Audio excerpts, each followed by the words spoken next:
Olha aí, pessoal, a notícia trazida aqui a respeito do IVA, o futuro Imposto de Valor Agregado, que vai ser estabelecido aqui no Brasil com a reforma tributária. E quem diz isso aqui é a diretora do Instituto Fiscal, ou Instituição Fiscal Independente, melhor dizendo, IFI do Senado, a senhora Vilma Pinto.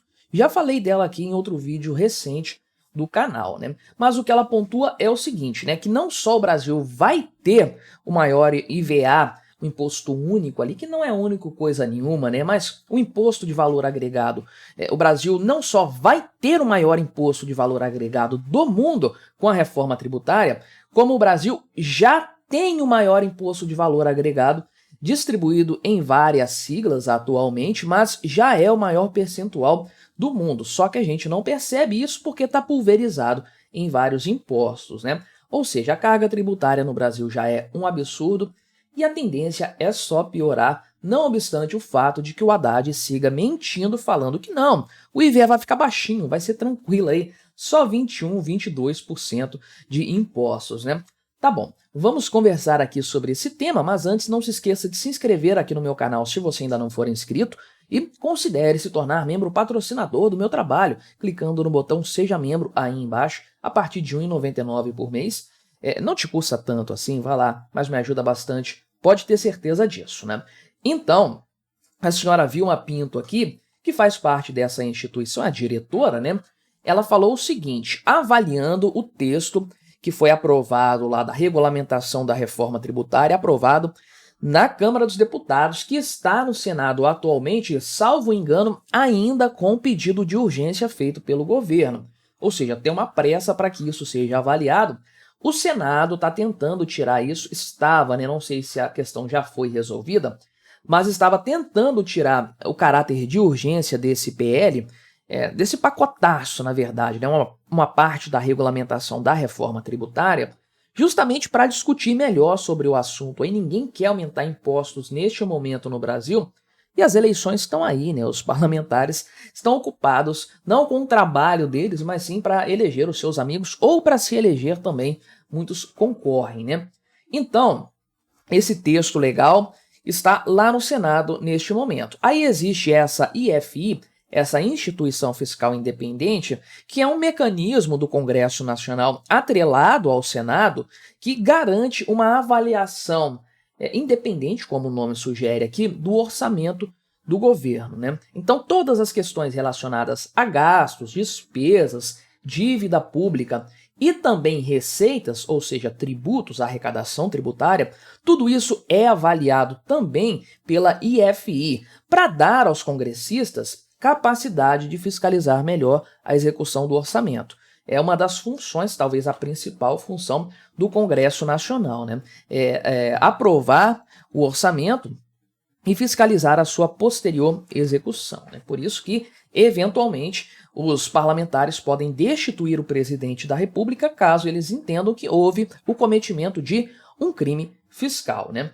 Então, essa instituição faz análises pontuais e independentes, novamente usando o termo aqui, o que ajuda bastante a gente ter uma visão extra sobre um assunto, porque geralmente os jornais e a mídia trabalham ou com a visão do governo, que é obviamente enviesada, ou com a visão do mercado, que é muito mais do palpite, né, tentando ler o comportamento político. Essa IFI ajuda a ter uma terceira visão sobre esse tema, né? Então, o que a Vilma Pinto falou a esse respeito, né? Primeiro, que uma coisa que a gente já sabia, e eu falo sempre aqui no canal, que a reforma tributária não tem mecanismos hoje que impeçam o aumento de impostos sobre o consumo, né? Então ela diz que essa reforma não garante que não haverá aumento de impostos sobre o consumo. Ou seja, pode haver um aumento, sim, né? Ela explica isso de forma geral, né? Ela falou aqui, com o aumento gradual da alíquota e a redução dos outros tributos, a carga tributária vai sendo calibrada.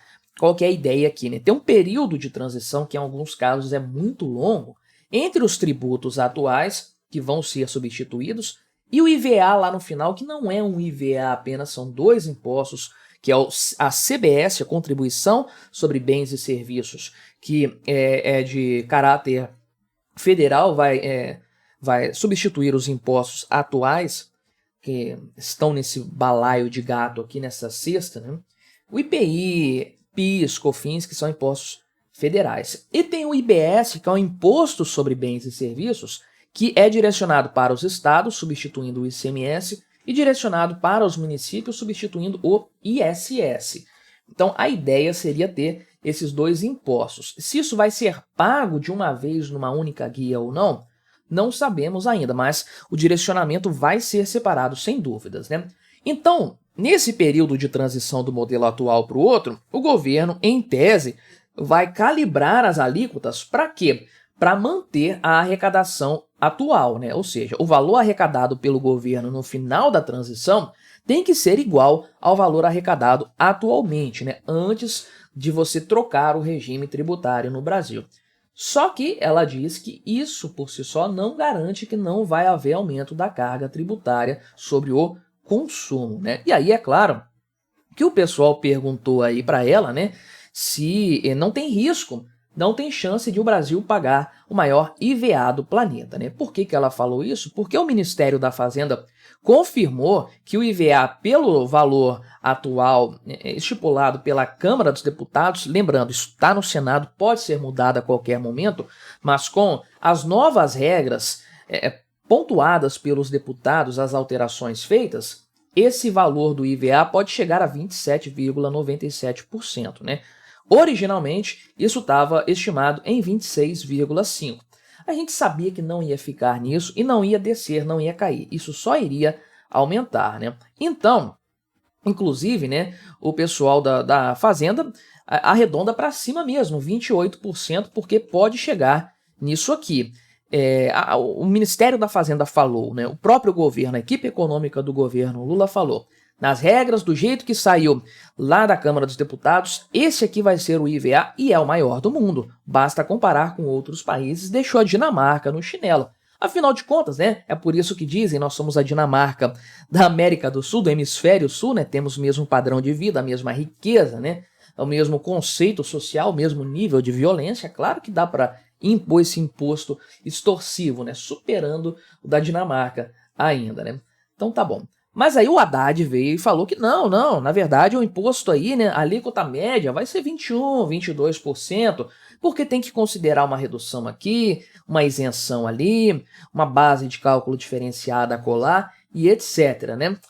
Tá bom, né? Eu já conversei sobre esse tema aqui, isso não é verdade o que o Haddad está falando, ele está tentando tirar essa peixe de taxagem de cima dele numa mesma declaração em que ele afirma que, na verdade, a arrecadação do governo, que estava em 17% do PIB no final do governo Bolsonaro, quando o atual governo chegou ao poder, tem que subir para 19% para equilibrar as contas públicas, né? Cortar gasto, não, tá fora do radar, né? Tem que aumentar o roubo estatal sobre a população, né? Mas então, a Vilma Pinto aqui, a diretora da IFI, foi perguntada, questionada a esse respeito, né? E aí, vamos ter ou não o maior IVA do mundo? E ela respondeu basicamente o seguinte, né? Que em certa medida nós já temos o maior IVA do mundo, só que pulverizado dentro dos diversos tributos que pagamos, né? Olha que interessante, porque é uma percepção que a gente meio que tinha, principalmente nós que conversamos sobre impostos, carga tributária, imposto é roubo, olha o quanto isso tira da chance, do custo de oportunidade do Brasil e tudo mais, né?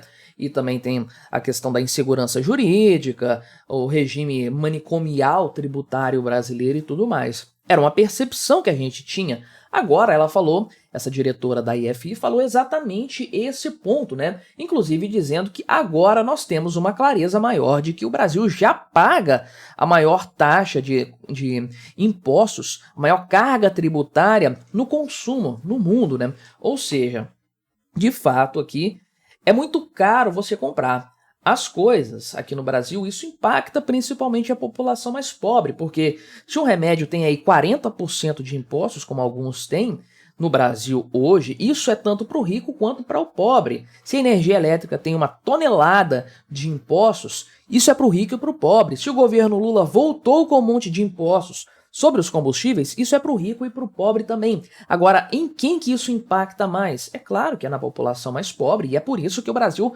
não sai dessa pobreza em que ele se encontra, né? Uma carga tributária extorsiva muito pesada e que incide principalmente sobre o consumo, deixando tudo artificialmente mais caro, né? Então, ela falou que não duvida, portanto, que a alíquota do IVA vai ser muito elevada. Olha, ela usou esse termo, muito elevada, né? Só que ela diz que a ideia é que não seja maior do que é hoje, né? Basicamente, ela está dizendo o seguinte: se a gente der sorte, vai ficar no mesmo patamar extorsivo atual. Se não, aumentar, porque ela não falou aqui, né, em momento algum, que dá para reduzir essa história, né? Até porque ela já disse, inclusive, a respeito do cumprimento da meta fiscal, que o governo não vai dar conta de fazer isso neste momento, né? Então, se a receita hoje já não é suficiente para equilibrar as contas, você acha que o governo vai abrir mão de aumentar esse IVA ou de mantê-lo alto nos patamares mais elevados do mundo no futuro, para ter ainda mais problema em relação ao orçamento, ao cumprimento da meta fiscal?